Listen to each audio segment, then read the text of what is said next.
Dear students, हम लोग पिछले वीडियो में रिलेशन के बारे में समझे थे। रिलेशन क्या है। अब हम यहाँ टॉपिक लिए हैं टाइप्स ऑफ रिलेशन, यानी संबंध के प्रकार।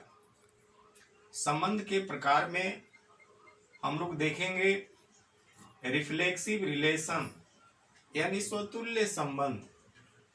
स्वतुल्य संबंध किसको कहते हैं? तो यहाँ इसका परिभाषा है, समुच्चय ए पर परिभाषित संबंध आर स्वतुल्य संबंध कहलाता है यदि x, x belongs to R for every x belongs to A. A relation R on a set A is said to be reflexive relation if x, x belongs to R for every x belongs to A. Example लेकर के देखते हैं। A बराबर A B C D है तथा R बराबर A A B B C D D A C C D D है। यहां देखेंगे कि A में 4 एलिमेंट्स हैं, तो चारों एलिमेंट्स का अपने आप पर प्रतिबिंब होना चाहिए रिलेशन में। यहाँ A है तो फर्स्ट कंपोनेंट A है तो सेकेंड कंपोनेंट भी A होगा। यहाँ B है तो देखेंगे फर्स्ट कंपोनेंट B है तो सेकेंड कंपोनेंट B होगा। यहाँ C है तो CC होना चाहिए, D है तो DD होना चाहिए। ये 4 एलिमेंट हैं, तो चारों एलिमेंट्स का अपने आप पर प्रतिबिंब होना चाहिए जो इस R में दिया हुआ है। अब इन चारों का अपने आप पर प्रतिबिंब के अलावा यदि और कुछ भी है तो उसे हमको कोई मतलब नहीं है। इन चारों का अपने आप पर प्रतिबिंब होना चाहिए। A A B B C C D D यदि R में दिया हुआ है तो वह रिफ्लेक्सिव रिलेशन होगा, स्वतुल्य रिलेशन होगा। दूसरा है सिमेट्रिक रिलेशन, सममित संबंध।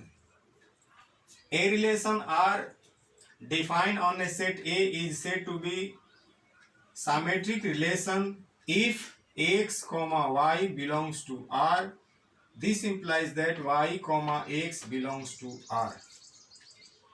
यदि समुच्चय A पर परिभाषित संबंध R सममित संबंध कहलाता है यदि x, y R में है तो y, x भी R में होना चाहिए, जहां x और y दोनों एक एलिमेंट है। एग्जाम्पल से समझते हैं। a बराबर 1 2 3 है, b R बराबर 2 3 3 2 1 3 3 1 है। तो यहां देखते हैं ये इसमें कितने एलिमेंट्स हैं, ये संख्या मतलब नहीं रखता है। मतलब यह है कि इस एलिमेंट का यदि यहाँ 2 और 3 एलिमेंट्स है और यह पेयर के रूप में 2, 3 है तो 3, 2 भी होना चाहिए। 1 3 है तो 3 1 होना चाहिए। यदि ऐसा होता है तो वह रिलेशन सिमेट्रिक रिलेशन कहलाता है। यहां देखते हैं R में 2, 3 R में है तो इसका उल्टा यानी व्युत्क्रम भी इसमें होना चाहिए। 2, 3 है तो 3, 2 भी होना चाहिए इस R में। 1, 3 है तो 3, 1 भी होना चाहिए। इसके अलावा कुछ भी नहीं होना चाहिए। तब हम लोग इसको सिमेट्रिक रिलेशन यानी सममित संबंध कहते हैं। अब हम लोग देखेंगे संक्रामक संबंध and transitive relation. Transitive relation क्या है?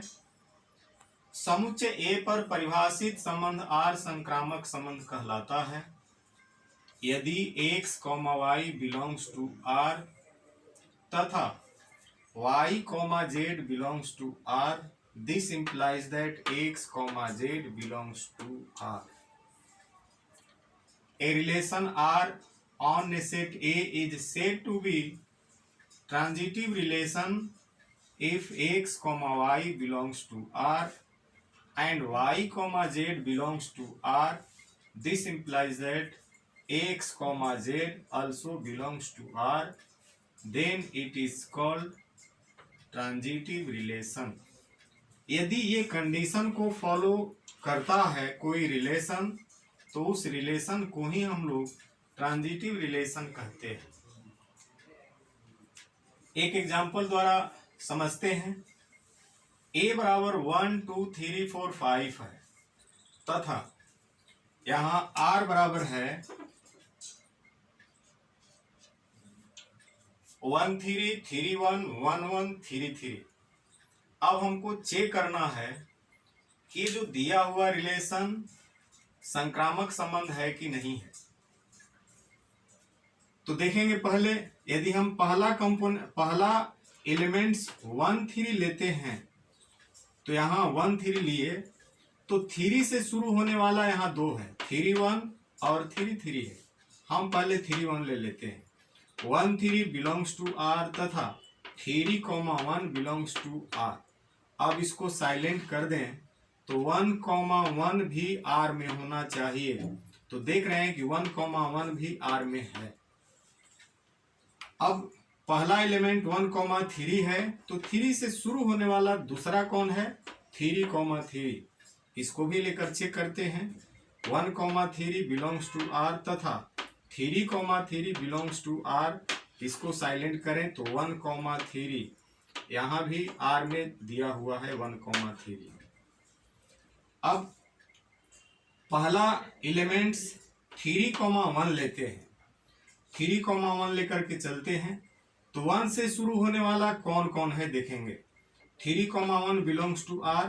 अब यहाँ 1 से शुरू होने वाला, चूंकि यहाँ 1 है, 1 से शुरू होने वाला 1 3 है, ये भी R में है। इस 1 और इस 1 को साइलेंट करेंगे तो 3 3 यह R में दिया हुआ है। अब 3 1 है, 1 से शुरू होने वाला अगला 1 1 है। इसको देखते हैं। 3 1 बिलोंग्स टू R तथा 1 1 belongs to R। This implies that 3 1 इसको साइलेंट कर दें तो 3 1 बिलोंग्स टू R। अब 1 1 फर्स्ट कंपोनेंट फर्स्ट एलिमेंट्स के रूप में लेते हैं तो 1 1 बिलोंग्स टू R। तो 1 से शुरू होने वाला 1 3 है, 1 3। इसको साइलेंट कर दें तो 1 3 बिलोंग्स टू R। स्पष्टतः यह जो दिया हुआ संबंध है वह संक्रामक संबंध है, क्योंकि इन तीनों कंडीशन को यह फॉलो करता है, इसलिए दिया गया रिलेशन संक्रामक संबंध है। यदि यह कंडीशन को फॉलो नहीं करे तो वह संक्रामक संबंध नहीं हो।